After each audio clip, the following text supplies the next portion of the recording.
¿Qué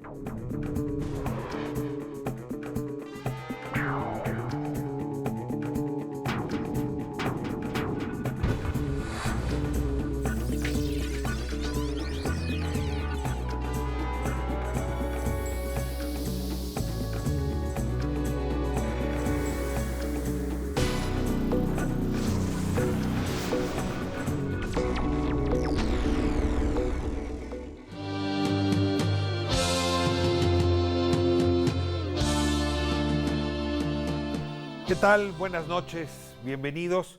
Este es un programa especial que organizan el Instituto Politécnico Nacional a través de Canal 11 y la Universidad Nacional Autónoma de México a través de TV UNAM. Nos fusionamos los dos canales públicos para conmemorar el movimiento del 68, el M68, en este esfuerzo de Ciudadanías en Movimiento.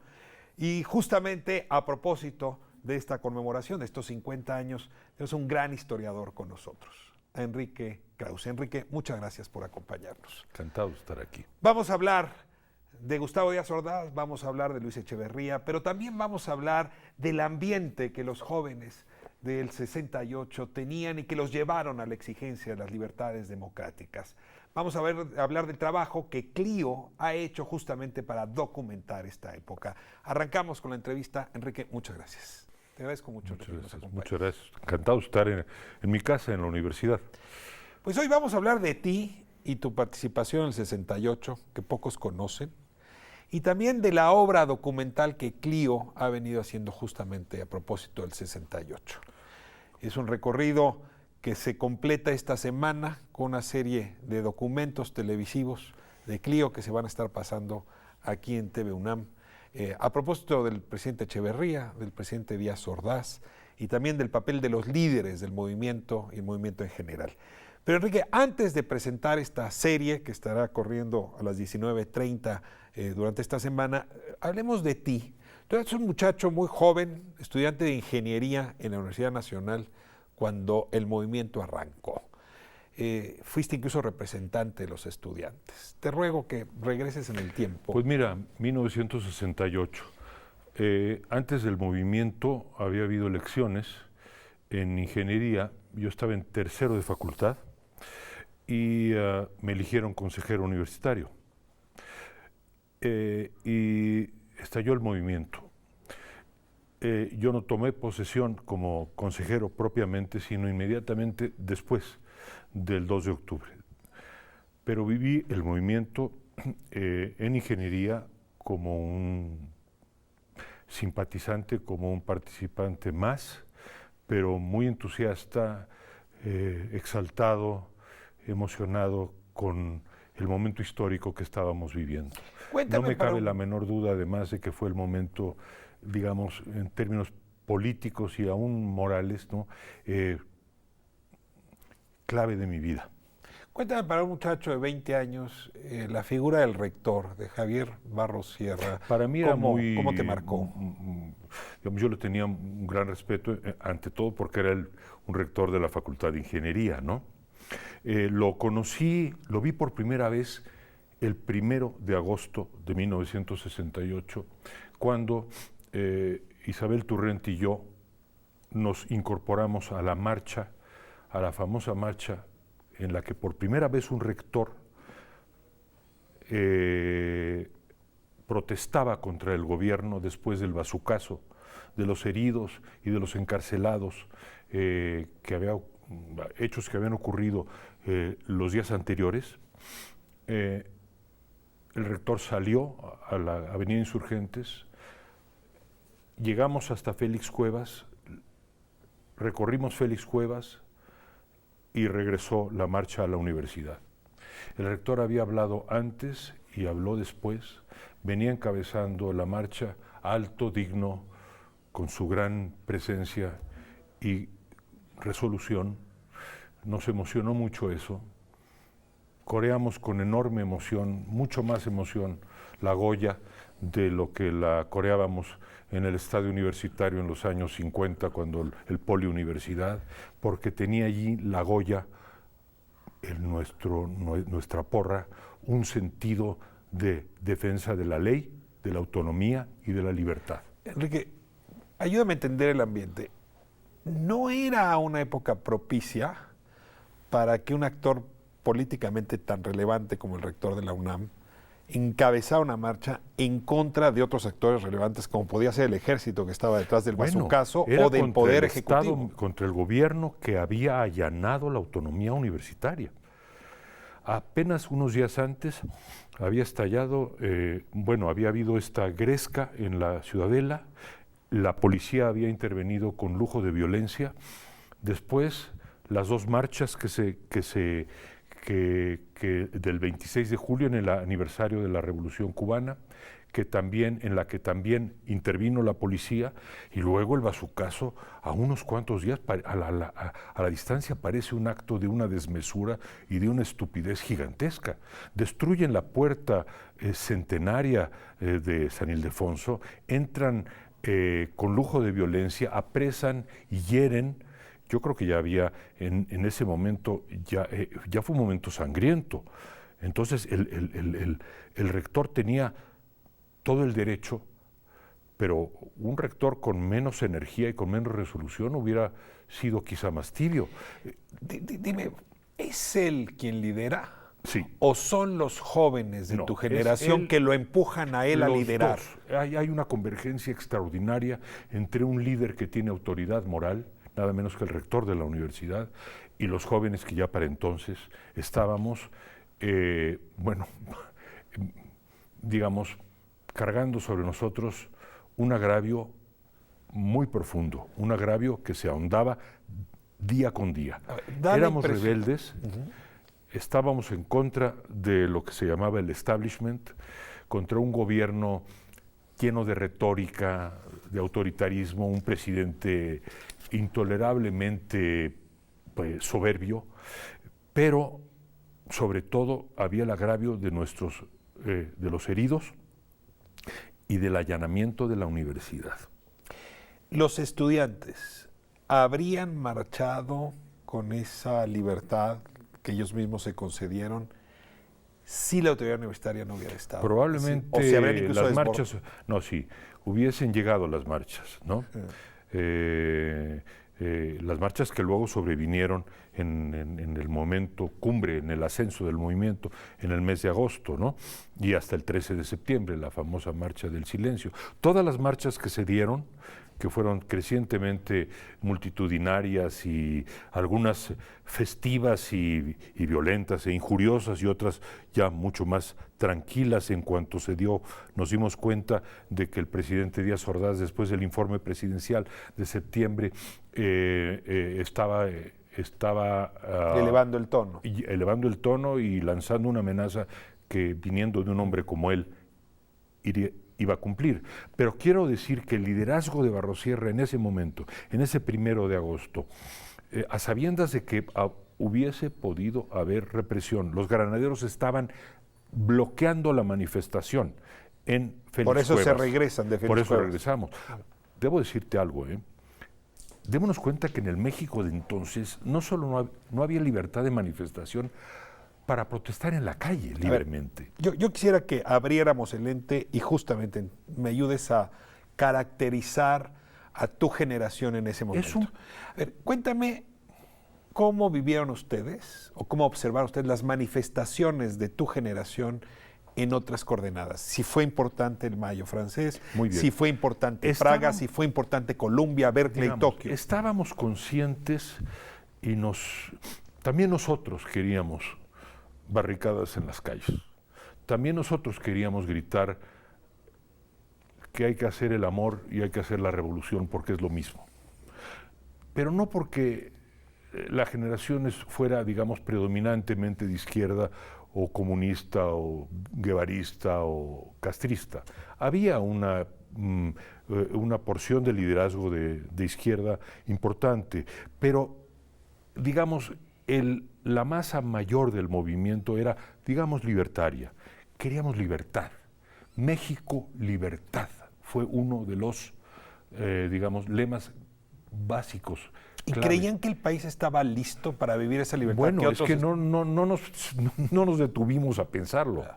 La queríamos arrebatar, la exigíamos. ¿La querías arrebatar a la generación previa? A ver, déjame No, preguntarte, la relación con tu padre, por ejemplo. Sí, bueno, ¿Cómo reaccionó tu padre cuando te vio marchando ahí en Félix Cuevas? No le gustaba que yo usara el pelo largo, no le gustaban las canciones, no le gustaba la música, no le gustaba... O sea, libertad también en lo más privado, en la sí, vida... la libertad sexual, esa sí le gustaba, o le envidiaba, pero en todo caso, mi papá era con todo suave y tolerante, pero Díaz Ordaz, el presidente Díaz Ordaz era como el epítome de la intolerancia. Le besaba le besaba la mano al padre. Todo era la autoridad y él era la encarnación de la autoridad en México y había que respetarlo. Ahora, eso en el mundo fue la regla. Había que romper con esas maneras de organizar el poder. Estaba pasando en Praga. Fue muy importante el tema de Praga. Entran los tanques a Praga. Y para mí el apoyo de Castro ese día a la Unión Soviética en su invasión a Checoslovaquia fue el fin de mi simpatía por Fidel Castro. Se acabó. Cuando Fidel Castro avaló públicamente esa invasión, el socialismo con rostro humano de Dubček en Praga, en ese momento, cuando ahogó la libertad en Praga, dije yo por lo menos, y no solo yo, muchos. ¿Tú supiste que en ese momento el Partido Comunista Mexicano también rompió con Rusia la misma razón? A mí me parece que el Partido Comunista, y ahí está ya el embrión de lo que vendría a ser ya una izquierda, la del Partido Comunista, que entiende que tiene que transitar a la vida parlamentaria y democrática y no a la guerrilla. Ahora, ¿esta es una generación libertaria? La libertad, muy importante. Libertades democráticas es la causa principal. Libertad de manifestación, libertad de expresión, libertad de crítica, libertad de opinión. De organización, que estaba prohibida. Yo diría que esto es el corazón de cómo vivimos el movimiento, Ricardo. Era un régimen, el del sistema político mexicano, pues muy admirado en el mundo, porque había crecimiento económico y había razones para admirar ese crecimiento, pero con una rigidez, una soberbia, un autoritarismo en el sistema político insoportable. Queríamos libertad. ¿Libertad para qué? Mira, libertad para decir no. Libertad para criticar, ¿no? Para eso queríamos libertad. Te detengo un segundo ahí. Este es un momento también donde se aproximaba la euforia relativa a los Juegos Olímpicos. Sí. México, desde López Mateos, venía construyéndose para proyectarse al mundo, para salir de este encierro que le vino después de la guerra. Era el México en el mundo. Habíamos mandado piezas nuestras prehispánicas a Rusia, habíamos abierto el Museo de Antropología, queríamos turistas que fueran más allá de Acapulco. Es decir, México insertándose en la modernidad. Y llegan ustedes a aguar la fiesta. Sí. Muy bien usada la palabra fiesta, fíjate. Imagínate que tú eres un jovencito y tu papá te hace una gran fiesta, Una gran fiesta para todos, ¿no? Es la fiesta de tu papá, ¿no? Una inmensa fiesta, y gasta muy bien, y va a invitar a todos los representantes de todo el mundo a la fiesta, decir, sí, pero no es mi fiesta, ¿no? Y no me gusta que me hagas fiestas. Las fiestas me las hago yo. Yo quiero ser libre. Éramos contestatarios, éramos críticos, en un país que llevaba décadas de autocomplacencia política. Entonces, igual que los estudiantes en todo el mundo, nacidos en la posguerra, hijos quizá de la clase media, digamos, emergente, ilustrada, etcétera, simplemente queríamos decir no, y teníamos derecho a eso. Porque la libertad no es algo que no, se puede... incluso a la fiesta. Claro, no, sobre todo no me preguntaste qué tipo de fiesta quiero, o si quiero fiesta, ¿no? O yo hago mi propia fiesta. Hay un elemento adicional. En tu familia ya había profesionistas, ya habían ido a la universidad. Con mi padre estudió, todos, mi padre estudió ciencias químicas, ingeniero químico, y mi tía ya era para entonces y llegó a ser profesora emérita de filosofía en la Facultad Pero de Filosofía. eso era una excepción. La mayoría de tus compañeros eran los primeros en la historia familiar que llegaba a la universidad. Sí. Y la otra excepción, hablas de Isabel hace un momento, es la llegada de la mujer a la vida pública, a la vida universitaria y dueña de su cuerpo porque recientemente había aparecido la píldora anticonceptiva. Ayúdame a caracterizar esos dos elementos. Bueno, es que era un estallido, yo diría universal, de la libertad.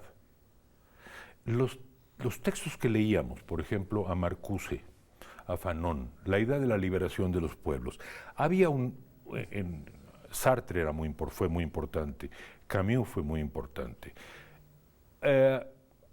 Los años de la lucha por la descolonización, sí, pero sobre todo había la sensación de que éramos, como decía Octavio Paz al fin del Laberinto de la Soledad, ahora sí contemporáneos de todos los hombres y todas las mujeres, que estaban protestando en efecto, en Berlín, en la Europa del Este, en Francia y en Estados Unidos.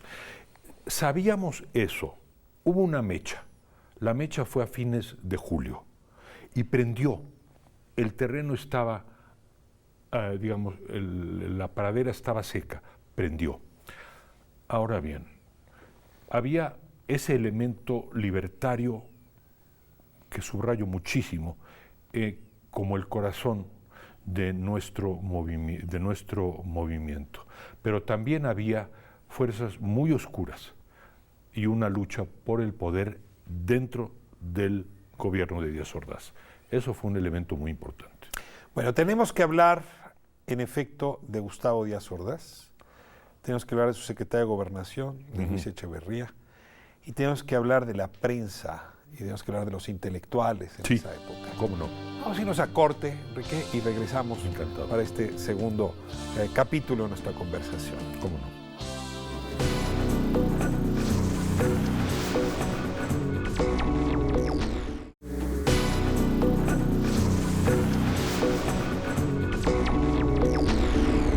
Continuamos en esta conversación con Enrique Krause. Enrique, en ese momento, 1968, tú eres un joven estudiante de ingeniería. Probablemente no te habías imaginado todavía que tu vida la dedicarías a la inteligencia, a pensar, a criticar, a construir argumentos. Y sin embargo, es una época esa donde hay necesidad de parte del intelectual de definirse. Voy a ponerte el ejemplo de alguien a quien tú aprecias intelectualmente, Raymond Aron. Aron es un liberal importante en Francia, opuesto a Sartre, que prefiere abrazar la mirada de Charles de Gaulle, que era muy parecida a la de Gustavo Díaz Ordaz. La pregunta que hacía de Gaulle en Francia en mayo era ¿por qué no tiran contra ellos? Georges Pompidou lo frenó y la historia francesa por eso fue distinta a la mexicana. En México, en cambio, tienes a Octavio Paz renunciando, tomando distancia del poder después de los actos represivos. Ayúdame a entender la inteligencia en el mundo y en México a propósito del 68. Es muy interesante, no está escrita bien esa historia. Quiero decirte ante todo que la gran figura del 68 intelectual es Daniel Cosío Villegas. Don Daniel, justamente en el momento del estallido del movimiento estudiantil, comienza a publicar en Excelsior, termina su relación con el gobierno, se retira como diplomático y como servidor del Banco de México y empieza a ser el intelectual liberal que emula a los héroes de la Reforma, que siempre quiso ser. Cada semana publicando un artículo en Excelsior que era leído por decenas de miles de personas. Don Daniel fue la figura clave de ese momento porque siguió los acontecimientos con objetividad, con imparcialidad. El presidente mismo le escribió una carta diciendo si usted estuviera en mi posición tendría una actitud probablemente distinta al apoyo a los estudiantes que usted está manifestando. Era un hombre de 72 años en ese momento y don Daniel siguió inclinándose por emocionarse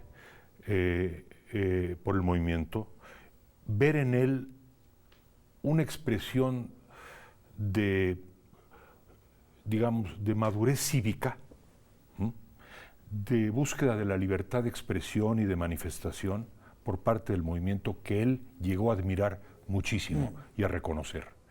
Han dado los muchachos un ejemplo de madurez cívica que no se veía en México, dijo casi textualmente, en las últimas 3 décadas. Se refería, no se veía desde el movimiento vasconcelista. Ahora, esta es la figura central que cuando ocurre Tlatelolco, dice, el gobierno no se quitará este descrédito nunca. Los intelectuales de la generación, digamos, Octavio Paz reaccionó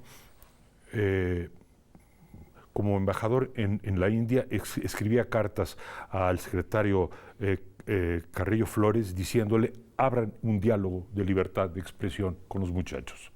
No le hicieron caso, entendió que era imposible pertenecer a un gobierno como el de Díaz Ordaz y renunció. Fue muy importante. Carlos Fuentes. Carlos Fuentes estaba fuera de México y su generación había escrito el libro de París que nos había emocionado, y la generación de Fuentes, digamos, Flores Olea, Villoro, todos ellos, que eran universitarios, muchos de ellos, Muñoz Leo.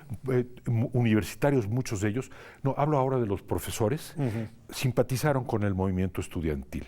Yo muchos de ellos los vi en el Consejo Universitario. Eran los profesores que compartían con nosotros los consejeros estudiantes la vida del Consejo Universitario.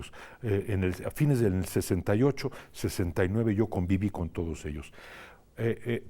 Simpatizaron con el movimiento estudiantil, pero no fueron elementos, digamos, claves. La prensa. El movimiento fue un movimiento de estudiantes. La prensa, ¿cómo reacciona la prensa? Hay un intelectual que quiero mencionar de manera con mucha emoción, José Revueltas.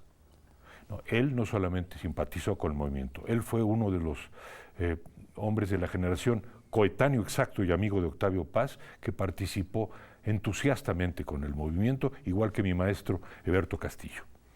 Entonces, digamos, ahí tienes la pintura de las generaciones, pero hubo intelectuales, quiero decir, ¿para qué menciono sus nombres?, ¿no?, que eran serviles al gobierno y eran amanuenses de Díaz Ordaz. La prensa, ¿cómo reaccionó la prensa? ¿Le servía a ustedes, los jóvenes, para entender lo que estaba pasando? La prensa era muy tibia. La prensa estaba amordazada, la prensa estaba temerosa. No obstante, el Excelsior de Julio Scherer tuvo una participación muy honrosa. Julio Scherer había tomado la dirección del Universal meses antes, en agosto. Del Excelsior, en agosto. Meses antes, sí. No te olvides que estaba la figura de don Daniel. Esta le daba una solidez y lo volvía un poco intocable al periódico. Al final ya no lo volvió, pero lo volvía. Había voces, Hugo Iriarte escribía allí, mi amigo querido, y había voces a favor de los estudiantes. Ahí estaba la de Hugo. Y había voces como las de Ricardo Garibay, más bien proclives al gobierno. Yo diría que la prensa no pudo acompañar al movimiento como debió ser. Paradójicamente, la televisión privada abrió las puertas a cierto debate. Me acuerdo, por ejemplo, de un programa en el que acudió Eberto Castillo y Flores Olea a uno de los noticieros que la televisión privada tenía con los distintos diarios. Esto irritó profundamente a Díaz Ordaz, que pensó después del movimiento en quitar las concesiones a la televisión. Pero en suma, los medios acompañaron al movimiento muy poco. Déjame Fue un tratar de movimiento entender. solitario, fíjate lo que son las cosas. Una cosa que es muy difícil años después poder explicar. Tú me hablas de un movimiento libertario que tiene que ver con un cambio societal, con un cambio generacional, una necesidad, y que se explica además si uno observa el resto de los 68 en el mundo. Sí. Pero el poder en México los leyó a todos ustedes como instrumentos de una conspiración internacionales. Esa fue la tragedia. El 1 de septiembre, en el informe de gobierno, en efecto, tú hacías referencia al bloque anterior, Díaz Ordaz dice, haremos lo que tengamos que hacer para combatir. Ya estaba anunciándolo, ¿no? Ya Y estaba. entonces todos nosotros ¿Cómo nos puede dimos... una sociedad equivocarse a ese punto donde unos los ve como conspiradores internacionales y otros están luchando por libertades que hoy nos suenan tan próximas y tan normales? Tan naturales nos parece, ¿no? Bueno, es que nos dimos cuenta, este es, yo creo, el mérito mayor del movimiento y su legado, ¿eh? Con el movimiento 68 comenzó la conquista de las libertades en México. Se dice rápido, ¿eh? Pero esto es de una importancia histórica capital. Para mí fue más importante el movimiento 68 en el legado de la libertad que en su legado democrático, porque son dos cosas distintas. Digamos, el legado democrático, podemos hablar de eso después, tardó en llegar. No éramos un movimiento democrático, no pensábamos en votos, en elecciones, en partidos políticos, en un instituto electoral. Ese no era, prácticamente no había demandas en ese sentido. Nuevos partidos. Éramos un movimiento que buscaba libertad. Ahora bien, Díaz Ordaz y gentes muy cercanas a Díaz Ordaz, como el secretario de Gobernación y la CIA, y muchas personas del sistema lo leyeron como una injerencia del comunismo internacional, de la Unión Soviética y Cuba.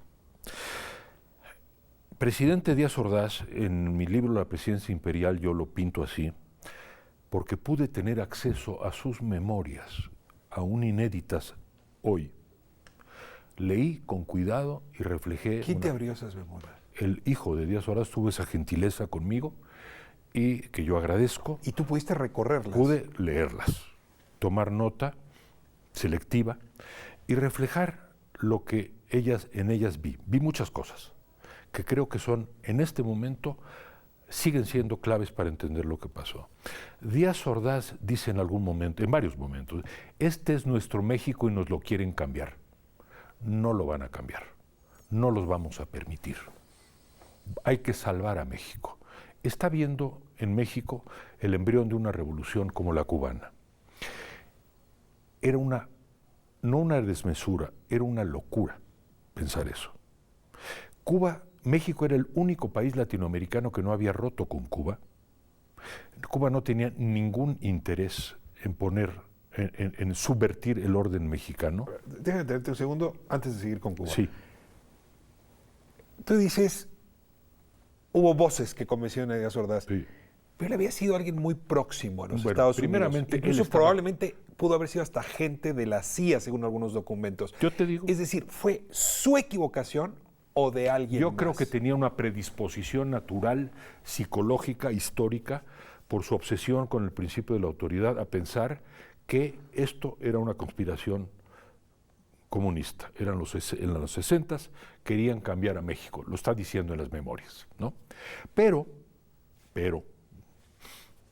alrededor suyo, yo creo que hay elementos más que suficientes para pensar que había, por ejemplo, el secretario de Gobernación, Luis Echeverría, el señor Winston de la CIA, pero yo creo que había esas voces que empezaron a ganarse su oído cada vez más, a alimentar esa paranoia, a darle elementos, a provocar que en la realidad hubiese hechos que demostraran, vete tú a saber quién hacía las pintas. ¿Qué evidencia ¿Quién podía hacía él las- tener que hubiera una conspiración? Bueno, pues que había pintas del Che.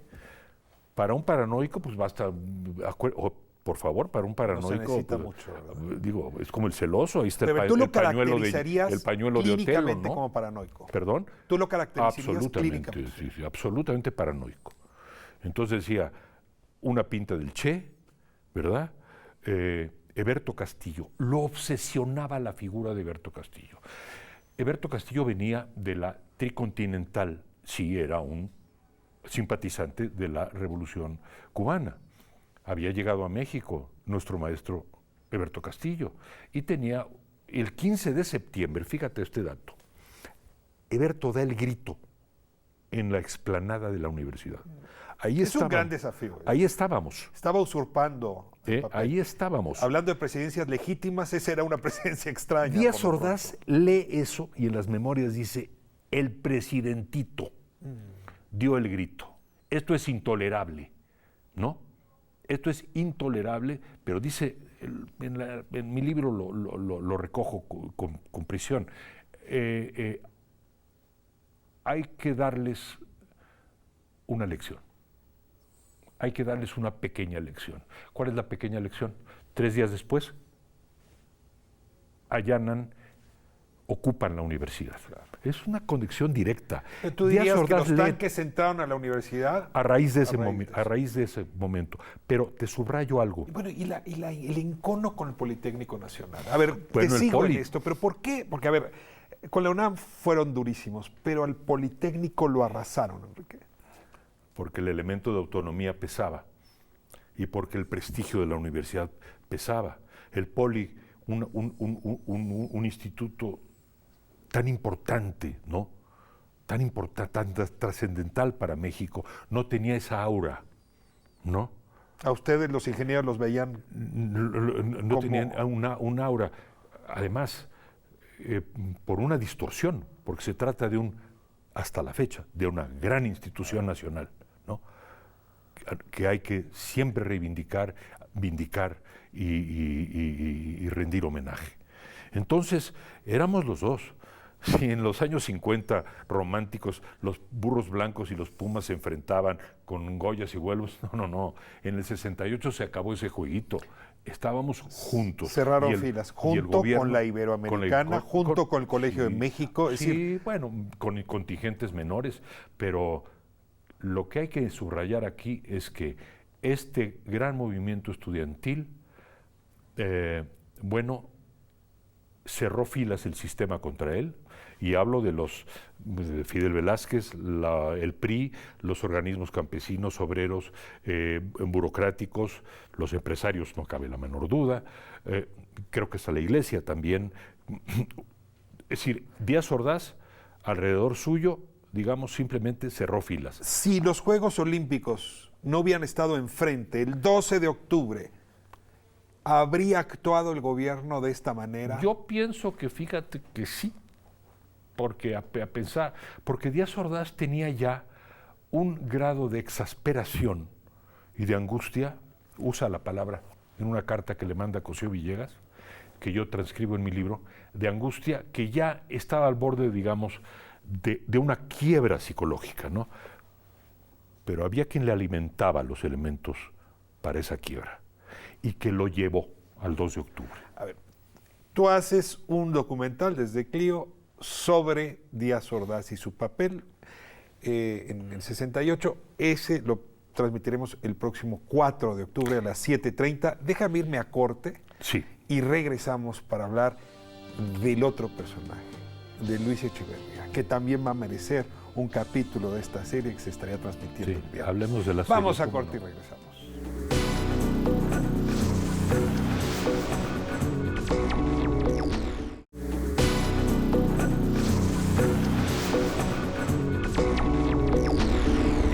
M68, Ciudadanías en Movimiento, esta conversación con Enrique Krause para TV UNAM y Canal 11. Enrique, muchísimas gracias por ayudarnos esta semana a comprender un hecho tan importante para la historia del país. Y mira, nos quedamos en un momento clave, esta relación entre Díaz Ordaz y Luis Echeverría.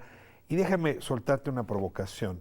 Luis Echeverría llegó a reconocer que él ganó la presidencia por la crisis del 68. Es decir, que no había nadie en el gabinete de Díaz Ordaz que hubiese podido recibir el beneficio del dedazo de Díaz Ordaz. Díaz Ordaz pensaba que Echeverría, eligió a Echeverría porque lo consideraba leal, que tenía pantalones y, como dijo textualmente, muy entrón. Y eso está en las memorias, si no recuerdo mal. Pero en todo caso es una frase de él. General García Barragán se queja de que Echeverría le llevó información falsa a Díaz Ordaz. Estoy absolutamente seguro de eso. Está en mi libro. Yo creo que las memorias de Díaz Ordaz tienen datos desconcertantemente falsos. Dice cosas allí en las memorias, como por ejemplo en dónde estaba colocada la bandera que pusieron los estudiantes cuando a fines de agosto quisieron quedarse en el Zócalo. Tiene muchos datos y refiere un sitio que no era el sitio exacto. Dice que habla de la catedral. Los datos que refleja Díaz Ordaz en las memorias no son ciertos. Es un presidente mal informado. Porque no leía la prensa, ni leía la prensa internacional. Estaba ya lejos de Martínez Manatú y de Corona del Rosal, a los que había alejado. ¿Quién tenía el oído de Díaz Ordaz? Lo tenía Echeverría. Solamente. Básicamente, esto es producto no solo de la intuición. ¿Estás diciendo que Luis Echeverría secuestró al presidente? No. Es un conjunto de entrevistas que hice en esos años con personajes muy cercanos que me explicaron que el presidente se aisló, incluso con Ricardo Garibay, que era el escritor de cabecera de Díaz Ordaz, el único al que Díaz Ordaz confiaba, hablaba y al que admiraba. Él, que era amigo de mi familia, más o menos, me contó muchas cosas después, y ahí están, ¿no? Contó y las escribió. Hay que decir entonces que estaba Díaz Ordaz, digamos, sometido a esa información. Pero no olvidemos algo. Quien asumió la responsabilidad, como dijo él, política, histórica, moral, absoluta y total del 68 y el 2 de octubre, fue Díaz Ordaz. A ver, déjame regresar al tema de la información. Sí. En el bazucazo, por ejemplo, hay un ejemplo de lo que estás diciendo. La prensa y la información dentro del gobierno dice que habían sido los propios estudiantes los que habían disparado desde adentro para tirar la puerta. Y pasado el tiempo, el general García Barragán, que es el secretario de la Defensa, aclara que esta es una información que le entregó el secretario de Gobernación, Luis Echeverría, incluido al Ejército, y que era falsa. Es decir, lo acusa directamente al secretario de Gobernación de estar distorsionando la información. Es un hecho que el Ejército mexicano fue una víctima más en este tablero. Lo dice sin duda. Lo digo sin duda. ¿El 2 de octubre fue una víctima? Yo creo que el Ejército no tenía la orden de disparar a los estudiantes, sino eso sí, de ocupar la plaza, de disolver la manifestación. Pero ¿Tú estarías de acuerdo en la versión de que fue entonces el Estado Mayor quien disparó? Yo lo que creo es que el batallón Olimpia, ¿no? Y conocí a algunas personas que conocieron a gente del Olimpia, las famosas personas con el guante blanco. Perdón, esta es, creo que está claro, nunca va a estar completamente claro, pero está claro que ellos fueron los que dispararon al ejército, el ejército responde. Pero déjame... Pero a ver, alguien montó déjame decirte por qué creo eso. Héctor Aguilar Camín y yo vimos con nuestros propios ojos el movimiento de los halcones en el 71. Vimos la operación absolutamente, es una coreografía, una escenografía montada. Los halcones con sus varas de kendo, gritando viva el Che Guevara y destrozando comercios, vidrios y todo lo que les venía a su paso. Agentes financiados por el gobierno. Por el gobierno, claramente. Para hacer simulación. Para fingirse estudiantes, para que las cámaras o quienes vieran esto dijeran, mira el vandalismo de los estudiantes, tuvo la autoridad que... Se justifica el golpe de autoridad. Es la misma cosa. Estos del guante blanco son los estudiantes los que dispararon contra el ejército tuvo que responder y hubo muertos. Esta es el uso de agentes provocadores, el uso de la idea de hacer una escenografía, un teatro. Esto era muy de la época. A ver, te detengo ahí, porque quiero entender la dimensión del teatro. El 2 de octubre es el día más trágico del movimiento. Ese día amaneció una conversación entre dirigentes del movimiento, Gilberto Guevara Niebla entre ellos, y representantes del gobierno, ¿Cómo no? de la Vega Domínguez y Alfonso Caso. Sí. Explícame por qué el gobierno se sentó en la mañana a dialogar Porque y el gobierno, provocó esto porque en el la gobierno tarde. eran muchas partes, porque por una parte, porque el plan ya estaba hecho, eran 10 días antes de la Olimpiada. Yo acudí en la mañana. ¿Tú del crees que 12 Díaz Ordaz dio las dos órdenes al mismo No. tiempo? ¿Negocien, disparen? Díaz Ordaz, la precisión esa no la tengo, pero digamos que había un ala negociadora, ¿no? Pero ¿para qué? Es más, ¿para qué lanzarles la imagen de que ya no había negociación? Perdón. Mejor siguen negociando en la El mañana. abuso del término. No solo sería paranoico el presidente, sería esquizofrénico. Bueno, sí, pero yo creo que aquí el que estaba con los hilos ya esto era una dupla, ¿no? El Yago, vamos a decir, que usando ese paralelo, aquí no es el Yago del Otelo, ¿no? El paranoico era el presidente y el Yago era el secretario de Gobernación. Te voy a dar un dato que creo que es importante también que redondea mi explicación de esto. Cuando yo conocí a Gutiérrez Barrios, que era un hombre muy impresionante, ¿no? Muy elegante, muy inteligentísimo, muchos años después, hablando ya con serenidad, me dijo: observe usted el fenómeno que yo llamo las revoluciones blandas.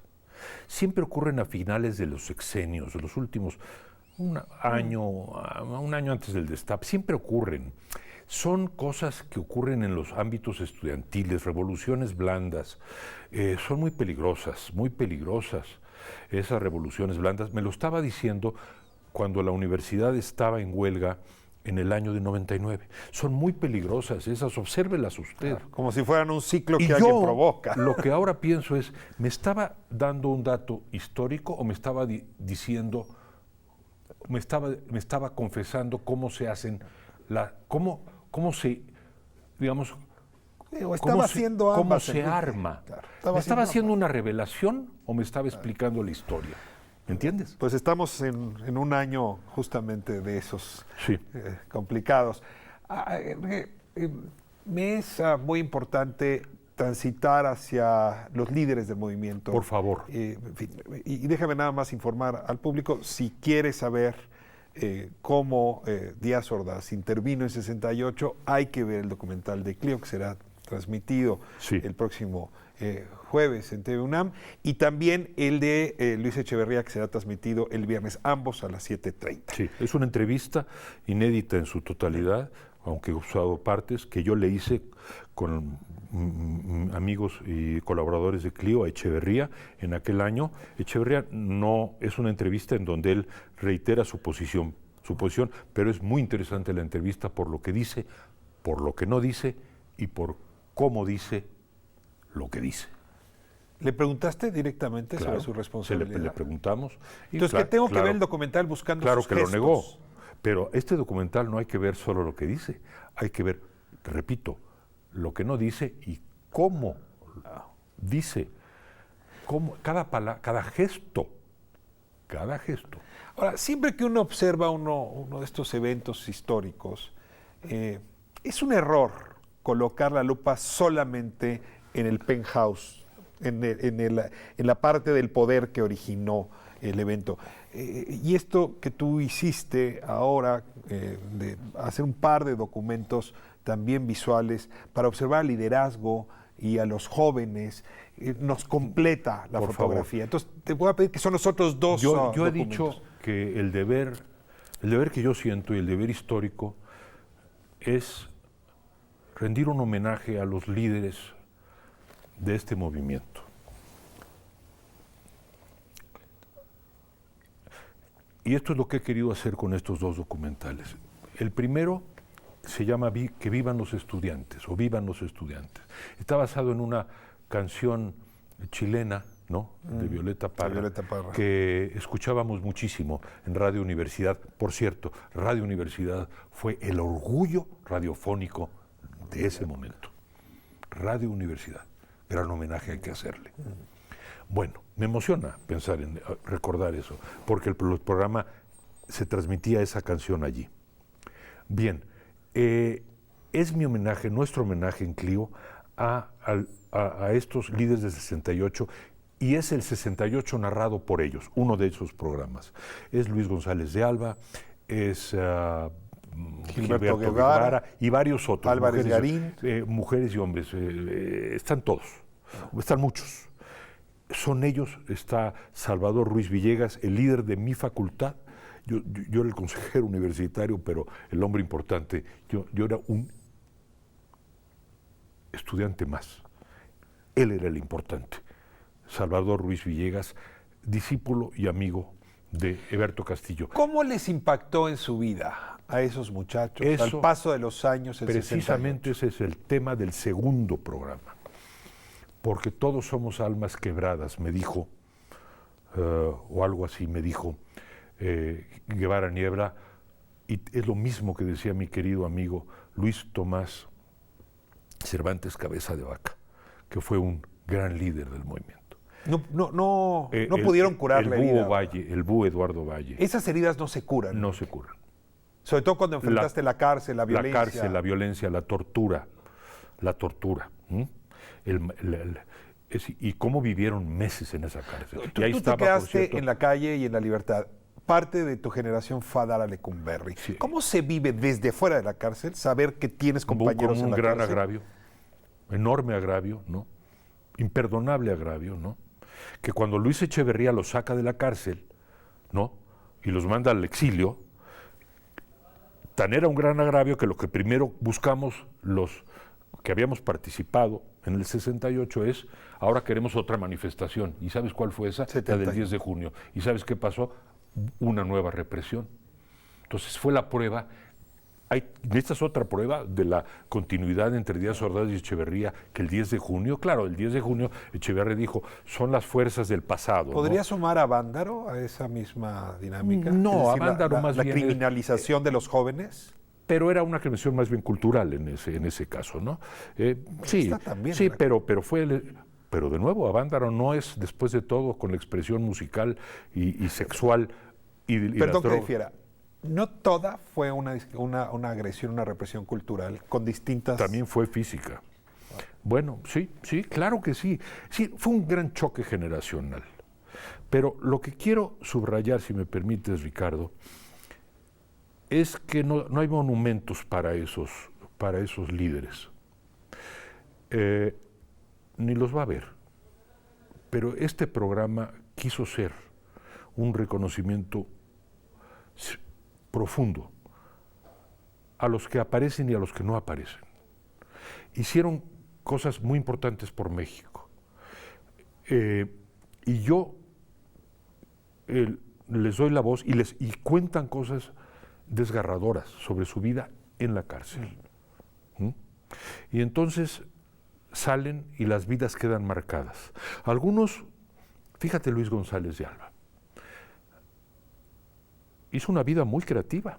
Sí, es un gran líder del movimiento social, pero es un de gran ahí se vuelve un empresario. líder social y un escritor magnífico, ¿no? Y un hombre luminoso, se interesa en la ciencia. Pero se suicidó el día 2 de octubre. ¿Necesitas otra prueba?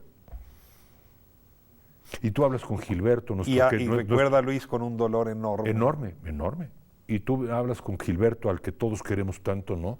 Y tú ves en ese rostro esa marca que es indeleble. Y a Ruiz Villegas, que lo encontré y abracé no hace mucho, lo mismo.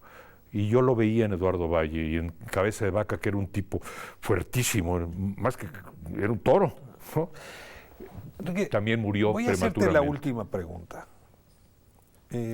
Hay que hacerles homenajes. ¿Por qué a un joven que esté estudiando en ingeniería hoy, en el POLE o en la UNAM, de 20 años, debería importarle el 68? Para que aprenda cuánto costó la libertad que tenemos en México. En México es un país con libertad de manifestación, libertad de tránsito, libertad de organización, libertad de votos y sobre todo hay libertad de expresión, no completa, porque evidentemente hay gobiernos el gobierno federal y los gobiernos estatales que han querido coartar la libertad de expresión y en algunos casos la han coartado. Por ejemplo, hay que decir, en el estado de Veracruz hay tantos periodistas muertos alrededor, pero esto también interviene el poder de los narcotraficantes y del crimen organizado. Pero México es un país de una libertad de expresión sustancial y de manifestación sustancial. Estas dos libertades hace 50 años no existían. Un rector sale a marchar por Insurgentes y va a encontrarse con los granaderos y tiene que pedirle en su discurso a los estudiantes que se cuiden mucho de los provocadores porque sabe que allí puede haber muertos. ¿Te das cuenta? Y luego la libertad de expresión, la prensa, la radio, salvo Radio Universidad, y la televisión con grandes problemas de censura y autocensura. ¿Qué tiene que hacer un estudiante ahora, Ricardo? Apreciar lo que costó la libertad en México para defenderla a capa y espada frente a cualquier gobierno. Algún joven te diría, doctor Krause, es que todavía nos topamos con el ejército y todavía nos topamos con la violencia y todavía nos topamos con la falta de libertad de expresión y todavía nos criminalizan y nos acusan a nosotros de ser el agente principal de la violencia en este país. Es más, nos están incluso diciendo que solo si se resuelve nuestra situación económica se va a acabar la violencia, nos están poniendo en el centro como actores de la violencia. ¿Qué les dirías con la agenda pendiente? Les diría que el camino, que la lucha por la justicia social, por la democracia y por la libertad es inacabable. No es un maratón de 50 kilómetros, es inacabable. Cada generación tiene que luchar por ella. Es desgarrador lo que ha ocurrido en este sexenio. Ojalá y el sexenio que entra traiga a México equidad, justicia social y democracia, pero que preserve, no solo preserve, sino que acreciente la libertad de expresión, la libertad de manifestación, que son, a mi juicio, el mejor legado de mi generación, la generación del 68. Enrique Krause, muchas gracias. Ha sido un regalo para mí como entrevistador y estoy seguro que para la audiencia esta conversación. Yo te agradezco mucho, Ricardo, porque además siempre me encanta volver a esta, que es mi casa, la UNAM. Te recibe con los brazos abiertos y también el Instituto Politécnico Nacional. Claro. Muchísimas gracias, Enrique Krause. A ti, a ustedes. Gracias. Me despido del auditorio del Canal 11 y de TV UNAM en este esfuerzo conjunto de las dos instituciones universitarias, justamente por conmemorar con toda la dignidad posible ese evento que marcó la historia de nuestro país y no solo de nuestro país, el movimiento del 68.